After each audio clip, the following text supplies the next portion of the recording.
Good evening, folks. It's a joy to be back with you on this radio broadcast. I hope you've got your copies of Oceans of Glory in your hands that you'll be studying right along with us. You can listen to the archives of what we've already recorded if you go to resurrectamerica.com and click on the Oceans of Glory tab. Praise the Lord. We are going to listen tonight, put ourselves in the mood of worship, to our theme song this week for Chapter 5, I've Got a Feeling. Then we'll continue where we left off on page 64. Hallelujah, revival's coming.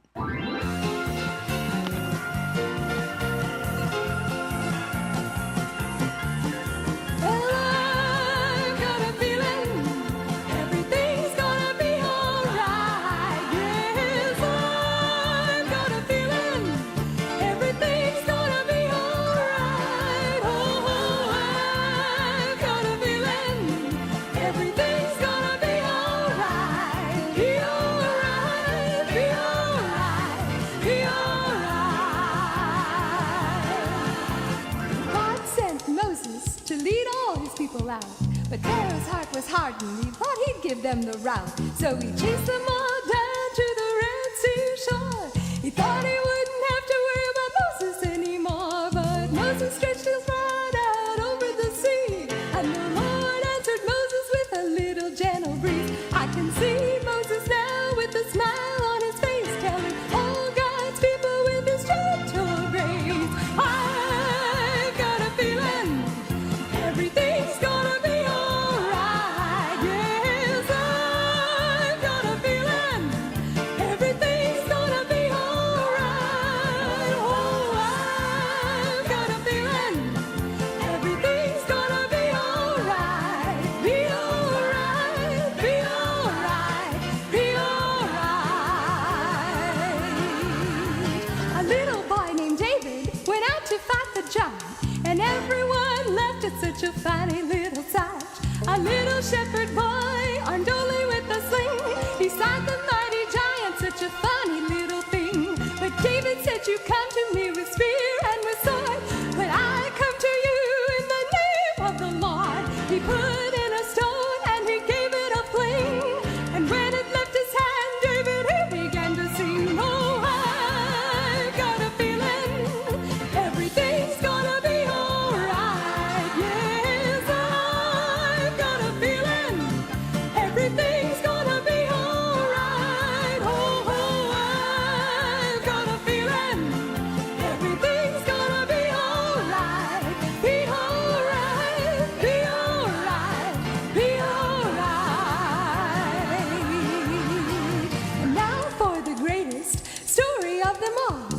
Jesus was a-dying and hell had a ball. All the demons were rejoicing, they thought they'd won a war, but soon they would not be laughing anymore. On that first Easter morning when the sun woke up the earth, the caverns of the deep opened up to give birth. The resurrected Savior with healing in his wings, and now the host of children rise and sing. I've got a feeling everything's gonna be alright. Yes, I've got a feeling everything's gonna be alright. Oh, I've got a feeling everything's gonna be alright. Be alright, be alright, be alright. Be alright, be alright, be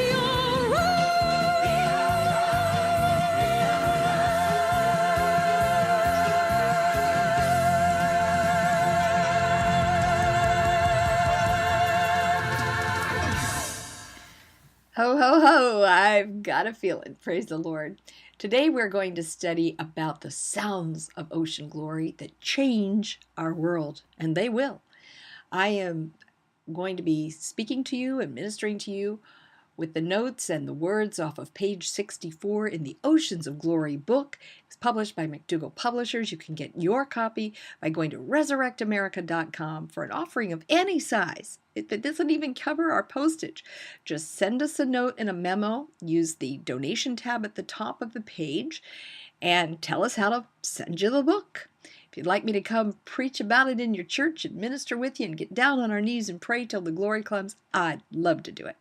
Going to be there soon sometime in April, and I am believing God that we are going to see a move of His Spirit. Praise the Lord. Okay, here is page 64, Sounds of Ocean Glory That Change Our World. Imagine the changes this will bring into our world. Instead of carrying a palm or laptop computer, we will insert coin-sized CDs into wristwatch-sized devices. Now we're talking about little teeny tiny digital computerized batteries made out of the quark technology of nanotechnology, teeny tinier than the microchip. That's what we were talking about last night. There is a technology that scientists have come to understand of how to harness the voice of the atom and its electromagnetic signals. And we were talking about how all of this is inherent in the power of the voice of Almighty God that said, "Light be," and the entire planet came into existence.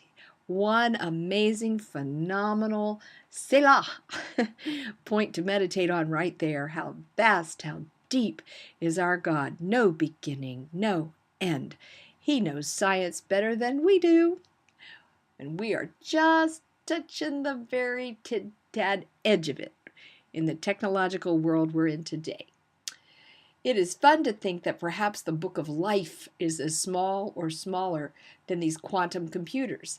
I doubt that God needs St. Peter to haul around a big old chunky clunky scroll or some vast volume when he examines our lives to see if our names are recorded there. I've seen those kind of paintings and cartoons and heard people preach about St. Peter in the gates of heaven holding this great big book of life. Well, I had a visitation to heaven one time, and I saw Jesus hold out the palm of his hand, and light sparkled and glowed from it, and he told me therein were the books of life. The technology is tinier, smaller, the volumes are wider, greater than you can possibly imagine. It is all instant knowledge to God. We treasure many outdated images of heaven in our mind because we adore tradition, but God will change it all with a single blast from the last trump. That heavenly sound will be as significant as the first one he uttered on the day of creation. Light be. Sound and light make up an undivorceable marriage that parents the realm of physics, the science of matter and motion. From the center of himself, God emanates both. Lasers of glory that stream from him either alter or stabilize every existing thing according to his sovereign will. A laser is defined as a high-intensity beam producing narrow, uniform levels of light. In it, large, innumerable portions of concentrated light particles, or photons, all function on the same frequency, like a radio station. They emanate sound that can be measured by quantum principles and harmonize as billions of tiny voices blending as one. The subatomic world is a great symphony that human ears cannot hear, but God hears it, the sounds of glory. He even hears one small drop of water as it slides off the tip of a stalactite inside of an underground cave, thousands of feet beneath the surface of the earth, and splashes, kerplunk, into an undiscovered subterranean river. You and I cannot hear it, but God does. Lasers of light and sound can be so powerful that they dissolve metal. Yet, doctors use lasers to perform delicate eye surgery, harnessing the power of this subatomic element of our Creator, who has benefited humanity immensely. I'm going to say it again. The subatomic world is a great symphony that human ears cannot yet hear, but God hears it all, the sounds of the glory of God. A mirror of this principle behind the laser can be seen in a few recorded moments of history. Joshua was able to harmonize the voice of Israel. In silence, the Israelites emanated no sound for 7 days as they marched silently around the city of Jericho under God's orders. On the 7th day, in one harmonious voice, they shouted with trumpet blasts and disintegrated the stone walls of that fortified city. I know a powerful woman of prayer who frequently fasts her words for days on end. She will not speak to anyone during those times, only to God. You cannot even get her to communicate in an emergency except by writing notes, once her vow is made for the set fast of her words. I used to wonder about this strange custom until I witnessed the power of answered prayer in her life. To speak only in the glory is a lofty goal, but it is necessary for any vessel of God who hopes to ever obtain a miracle ministry of power, signs, and wonders. We are often frustrated when our prayers and declarations of faith fail to come to pass. The greatest reason may be that we do not segregate our words, those we mean to come to pass from those we speak carelessly.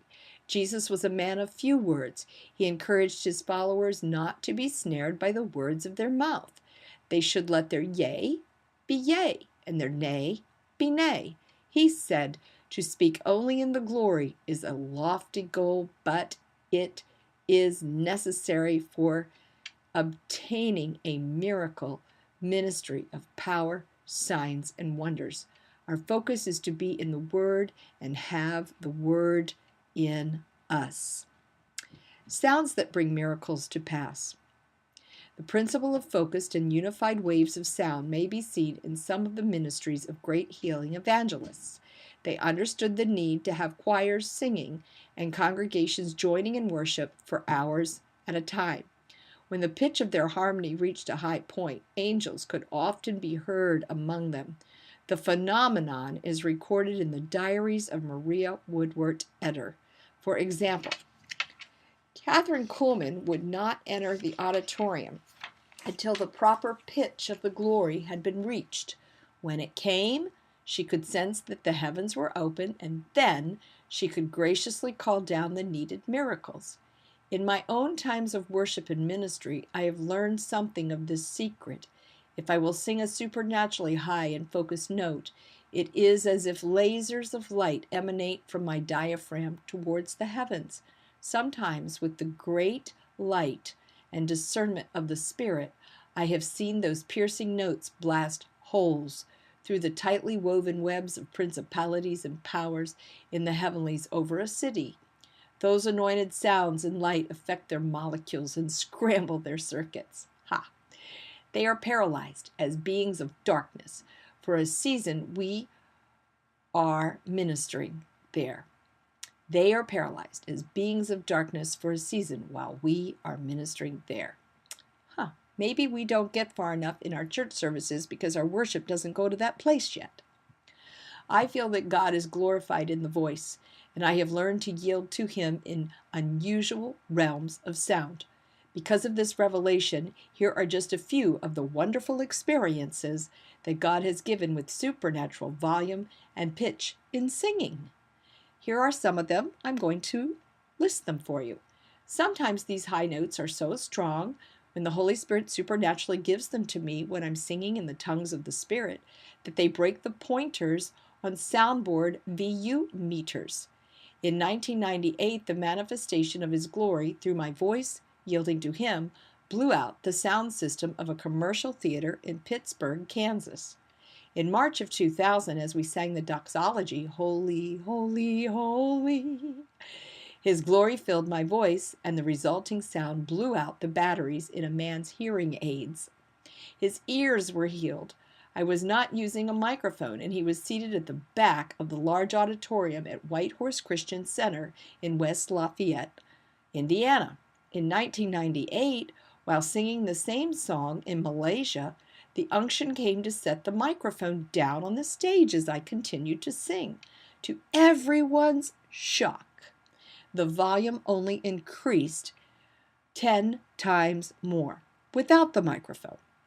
The pastor and his wife fell prostrate on the floor while 150 people saw legions of angels for hours filling the building and going all the way down the mountain into the villages below.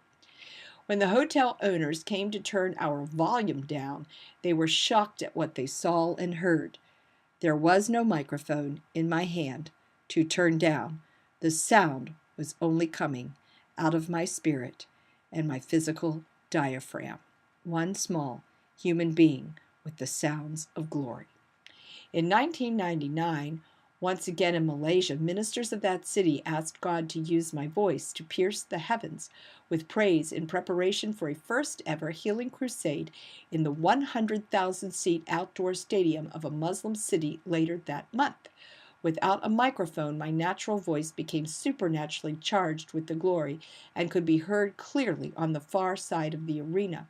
At the end of How Great Thou Art, a fine golden sheen of light glistened on the skin of each of our hosts. It thickened until it looked like cosmetic powder that their nightly showers did not remove off of them for days. This was a great testimony in their Muslim neighborhoods as the Muslims looked at them glistening with the glory and began to inquire why. The heavens had burst open upon us. In 1995 in Oswego, New York, Dr. Flo Ehlers was a witness to what happened. She writes, Shelli asked me to join her in ministry prayer lines. I was expecting to help her lay hands on the people when all of a sudden she started singing, Mine eyes have seen the glory. When she got to the word glory, she held the note for a long time in a very high, shrill voice. I glanced at her and wondered, what is she doing? The note went on for 2 full minutes, and then, bam! The lady she was ministering to hit the floor without anyone having laid hands on her. I thought, now I've seen everything. It was a glorious sound. In 1981 and again in 1987, there were 2 separate instances when hundreds of wild birds flocked tightly around as God led me to sing notes like these for nearly 4 hours in worship. Many times we have witnessed the glory cloud, a white mist hanging over a congregation as the level of their worship hits that certain pitch of unity and purity before the Lord. In 1987 in Houston, Texas, I was asked to close a service singing in tongues. We were so raptured in the glory of the atmosphere that God provided notes which the piano player testified were higher than those on the keyboard. About that time, we heard a scream. On the highest note that I hit, a man in the audience had suddenly felt a new fuzz of hair pop up on his bald head. On Channel 11, a PBS station in Tulsa, Oklahoma, in February of 2000, a program declared how levels of sound pitches matched various levels of light in the color spectrum. In the experiments, these waves of sound and light pierced the interior of cell walls of the human body and eliminated bacteria, virus intruders, and even cancers. Is it any wonder the hair grew back on the man's head when I hit that glorious note and that high frequency filled with the sounds of glory? Dr. Paul Shalgren and his wife told me of an exhibit in Chicago that is showcased with the sound of DNA. The language then encodes our cell tissue. A scientist had mapped the signals for a normal cell versus a cancer cell. When the signals were played through a synthesizer keyboard, the healthy cell had the sound that was melodic, but the cancer cell was full of morbid discord sounds. In 1994, I received a healing from a 4-centimeter mass in my abdomen, not through surgery, but through massive doses of a brilliant treatment, the Word of God, that is medicine to all our flesh. In listening to Dodie Osteen's testimony in Healing Scripture tape in the background 24 hours a day for 9 months, my faith exploded with expectancy, not only for my own healing, but also for others. 18 years earlier, Dodie Osteen had been given up to die of metastatic cancer of the liver. There was no hope. But she understood the scriptural promise that says God's word will not return to him void, but will accomplish the thing unto which he sends it. I believed it too, and it worked for me, just like it worked for her, just like it will work for you. Not only did the words build up my faith as I listened to them over and over again, but even at night, when the volume was minimal for sleeping, the word was bombarding my cells and encrypting my DNA with a new healthy strain for life. See Colossians 2:14. New handwriting, new codes. God's word is light. Light has a voice. DNA hears it. These are the sounds of oceans of glory. So if we want to see the masses healed in our churches, in our services, our auditoriums, and our tents, we've got to first have it bathed in the sound of glory. Then the gifts of the Spirit, the words of knowledge and wisdom and healing and faith will begin to operate. Then people will be healed. When the glory is full, it will overflow with the manifestation of His presence and healing power. Signs and wonders will follow. That's why Jesus told us that we were to pray in tongues, that signs and wonders would follow with the laying on of hands. Brother Hagin used to say, don't just lay empty hands on empty heads. In other words, he wouldn't even do it until the glory of God had showed up. Jesus didn't either until he said in Luke 4:18 that he perceived that the presence of the Lord was there to do what? To heal. Then he started laying hands on the sick, prophesying, decreeing, declaring their healing.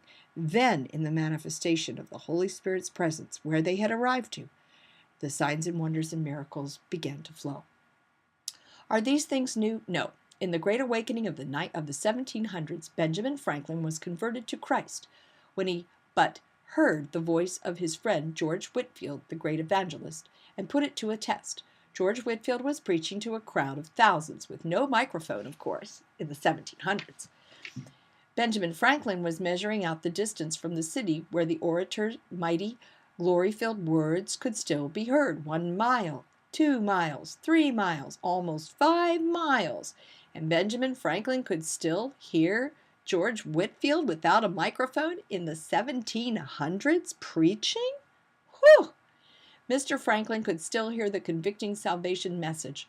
Like Christ preaching to the 5,000, Whitefield thundered with heaven's roaring ocean waves. Glory sounds. Most men today cannot preach to a crowd of 100 without the security of a sound system and a microphone. What will they do when the glory suddenly draws crowds like flocks of birds? They will need a miracle to be instant in season and out of season, to preach to all who hunger. It will happen, a sign and a wonder. I found an interesting account in an ancient commentary on the Bible that was contemporary with the patriarchs, when the Torah was just being written and the Pentateuch. It did not become part of the Bible, but was referred to in the Bible as a book of revere in Joshua 10:13 through 14, and 2 Samuel 1:17 through 19. This book is called Sefer Yesher, or Hebrew for Book of the Upright Account. You can find the following observations of those who witnessed the events of the Bible in their day. That's what the book was about. Evidently, the sons of Jacob uttered no ordinary war cry. Theirs was filled with the glory and terrified their enemies more than the rest, with a peculiar sound that brought the physical manifestations of God's power. And the inhabitants of Arbelon heard the noise of the shouting of the sons of Jacob, and their roaring like the noise of lions, and like the roaring of the sea and its waves. And the sons of Jacob returned against the men of Gaash, who were with them from without the city, and they smote them terribly, as striking against gourds. And they could not stand against the sons of Jacob, for fright and terror had seized them at the shriek of Judah. And the shriek was heard at a distance, and all the inhabitants of Sekuth heard it, and all of Egypt quaked at the sound of the shriek, and also the walls of Egypt and of the land of Goshen fell in from the shaking of the earth, and Pharaoh also fell off his throne to the ground, and also the pregnant women of Egypt and Goshen miscarried their babies when they heard the noise of the shaking, for they were terribly afraid. What an account. It reminds you of what happened in Jericho, doesn't it? Whether on the subatomic level of humanity in audible sound or through the amplifiers of the earth's loudest sound systems, all of creation will one day praise the Lord, and not one vibration will slip from His attention. A piercing note accomplishes a breakthrough in the realm of the Spirit. I see heaven opened, and I know it is time to pull forth the miracle power of God for the people. But our launch window is also often very short because of our short modern attention spans. People need to learn to wait upon the Lord. 1 Corinthians 2:9, eye hath not seen, ear nor heard, neither hath entered into the heart of man the things which God hath prepared for them that love him. Be sure to get your copy of Oceans of Glory, forwarded by Ruth Ward Heflin, written by Shelli Jones Baker Manuel. Experience the limitless depths of God.